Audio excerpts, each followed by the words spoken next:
Hello and welcome to the virtual classroom of Jafri academy of modern education students. अब आज हम short story section class 8 से colours of rainbow पढ़ने जा रहे हैं, जो कि चंचल शर्मा ने लिखा है, जिसे कि शिवनाथ ने ट्रांसलेट किया है इंग्लिश में। अब जो कलर्स ऑफ रेनबो है, ये एक शॉर्ट स्टोरी है, डोगरी की शॉर्ट स्टोरी है। ये एक कपल के बारे में है जो कि छोटे मोटे झगड़ों में मुलविस हो जाते हैं, एक दूसरे से आर्ग्यूमेंट्स करते रहते हैं, और फिर आखिरकार में एक बहुत ही खूबसूरत अंदाज में और खुशी खुशी ये कहानी ख़त्म हो जाती है। कहते हैं कि बारिश ख़त्म हो गई थी, बारिश का गिरना ख़त्म हुआ था, और ये राइटर ने अपने फर्स्ट पर्सन अंदाज में ये लिखा है।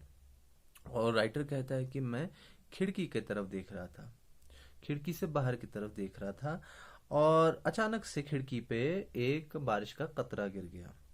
और जब मैंने आसमान की तरफ देखा तो बादल आसमान से छट चुके थे, और अब सूरज बाहर निकलना आना शुरू हो गया था। तो उसके बाद क्या होता है कि जो जैसे ही बारिश, जैसे कि सूरज चमकने लगता है, और रेनफॉल के बाद ये बहुत ही खूबसूरत नज़ारा दिखता है। I was watching the beauties of nature, मैं खुद कुदरत के नज़ारे देख रहा था और उसी में ही गुम हो चुका था। Just outside the window were some chilli plants, और विंडो के बाहर कुछ चिली प्लांट्स थे। अ, और दे हैड ग्रोन क्वाइट, ये जो रेड चिलीज जो थे ये काफ़ी बड़े हो गए थे और काफ़ी खूबसूरत लाल कलर के नज़र आ रहे थे। और जो पानी की बूंदें थी ये इसी चिली प्लांट के ऊपर ड्रिप कर रही थी, और ये तैरते तैरते हुए नीचे की तरफ आ रही थी। तो मेरा जो सारा अटेंशन था वो इन्हीं बारिश के कतरों पे फोकस था। तो फिर ये देखते देखते वहां पे अचानक से हल्की सी एक क्या आ गई, एक आवाज आ गई। हल्की सी एक आवाज नहीं, हल्की सी एक मधम मधम सी एक हवा चलने लगी, जिसे हम अंग्रेजी में ब्रीज कहते हैं। मैंने अपना बेडशीट अपने ऊपर लगा लिया, और अभी मैं अपने इस पे चटाई पे बैठा हुआ था। तो वहां पे बच्चे आ गए और वो खेलने कूदने लगे, और आते जाते कमरे से अंदर आते रहे और बाहर जाते रहे। वो बहुत ज़्यादा शोर कर रहे थे, बट आई वॉज मोर और लेस ऑब्लियस टू इट, बट मैं उस पर इतना ध्यान, बच्चों के उस पर उतना ध्यान नहीं दे रहा था।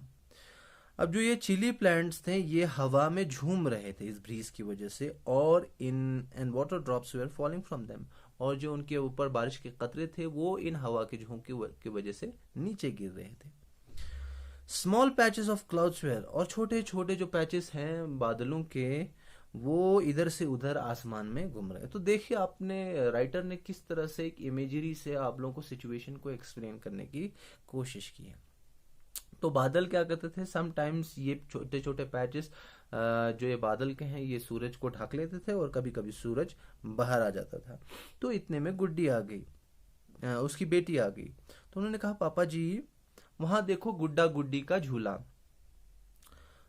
मुन्नी मुझसे लिपट के कह रही थी। मैंने कहा कहाँ पे है बेटी? तो मुन्नी ने कहा देखो वहां पे आसमान में जो रंग बिरंगी किस्म का गुड्डा गुड्डी का जो ये झूला है। तो आई सी, चलो मैं भी देखता हूँ, अगर ऐसा है तो मैंने देखा कि आसमान में क्या है, एक रेनबो है।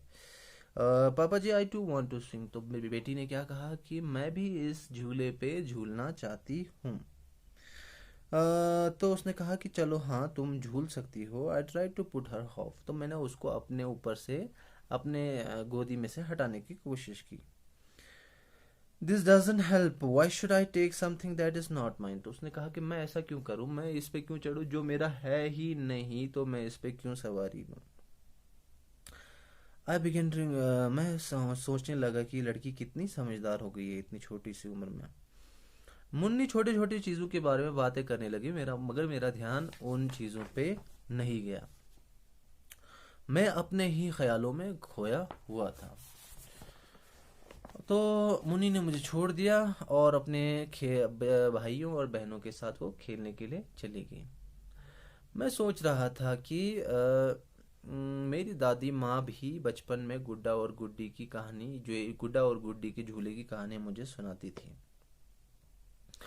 और when the sun came out, कि जैसे ही बारिश के बाद सूरज निकलता है तो हमेशा आसमान में रेनबो आता है, जिसे गुड्डा गुड्डी का झूला कहते थे हम बचपन में। तो सतरंगी, सेवन कलर्स स्प्लेंडिफेरस एंड लवली, सतरंगी बहुत ही खूबसूरत। ये राइटर कहता है कि बचपन में उसको अपनी दादी भी इन सतरंगी सतरंगी बहुत ही खूबसूरत किस्म की इस गुड्डे गुड्डी की इस रेनबो के बारे में बताती थी। तो बचपन में मैं क्या सोचता था कि आई कुड बिकम अ गुड्डा एंड से, कि मैं गुड्डा बन जाऊं और इस झूले पे झूलता रहूं। और मेरी मदर कहती थी कि तुम एक गुड्डा हो, and when your Guddi comes, और जब तुम्हारी गुड्डी आ जाएगी फिर तुम दोनों एक साथ इस झूले पे झूलना। और उसके बाद मेरी गुड्डी आई, यानी कि उसकी वाइफ, और उसकी शादी हो गई। और मुझे पता चला कि मेरी गुड्डी के भी सिमिलर सपने हैं। तो हमारी शादी हो गई, और हर गुड्डा एंड शी वुड स्वे टुगेदर, वो उसका जो गुड्डा था और वो एक दूसरे के साथ अच्छे से झूला झूल सकते थे, यानी कि जिंदगी की जो भाग दौड़ है वगैरह। मगर पहले पहले उनके सपने होते थे। इसने यहाँ पे एक मेटाफोरिकल अंदाज में कहने के लिए कहा कि मेरे भी सपने थे, उसके भी सपने थे। तो पहले पहले हमें लगा कि ये सपने जैसे जिंदगी होगी, मगर जैसे जैसे हमारी शादी हो गई तो हम बड़े हो गए। और बट अब हम बड़े हो गए हैं, और जो ये झूला झूलने का इन सतरंगी इस पे, ये सिर्फ एक ख्वाब रह गया है। क्योंकि बचपन में तो ये हम एक ड्रीम था, बट जब बड़े हो गए तो अब हमें लगा कि ये सिर्फ एक ख्वाब है, इसका हकीकत से दूर दूर का वास्ता नहीं है। हाँ। Now we have in front, अब हमारे पास कौन सा झूला है? जिंदगी का झूला है, जो हमें बहुत घुमा रहा है अपने तरीके से, जो बहुत बड़ा है, और खुदा जानता है कि इसमें कितने उतार चढ़ाव है। हर दिन इसके रंग चेंज हो जाते हैं जिंदगी के इस झूले झूले के। Father had passed away but mother was still with us, मेरे वालिद साहब गुजर गए थे मगर हमारी अम्मा अभी भी हमारे साथ थी। Two of us with 4 kids, हम दो, और हमारी अम्मा और हमारे 4 बच्चे थे, और मेरी एक छोटी सी तनख्वाह थी। बच्चे बड़े हो चुके थे, और जो हमारे क्या कहते हैं कि खर्चे हैं वो भी दिन ब दिन अब बढ़ते जा रहे थे। ठीक। And what convolutions I had to undergo, और मुझे बहुत कुछ कफालत करनी पड़ती, मुझे मुझे बहुत हाथ पैर मारने पड़ते थे अपने खर्चे पूरे करने के लिए। कभी कभी ट्यूशन पढ़ना पड़ता था, कभी किसी की दुकान पर बैठ जाता था। तो कुछ दिन अच्छे से गुजर जाते थे, मगर ज़्यादातर जो दिन थे वो बहुत ही ज़्यादा सख्त होते थे। तो जैसे मैं बैठा हुआ था तो splashes of rain film in where I was seated, जहाँ पे मैं बैठा था वहाँ पे बारिश की छींटें गिर गई। तो मैंने क्या देखा कि जो सूरज है वो बादलों के पीछे चला गया है, and the wind had picked up speed, और हवाएं हैं जो वो तेजी से चलने लगी। मैंने क्या किया? मैंने ये किया कि मैंने खिड़की को बंद किया, और इतने में मेरी बीवी आ गई वहां पे।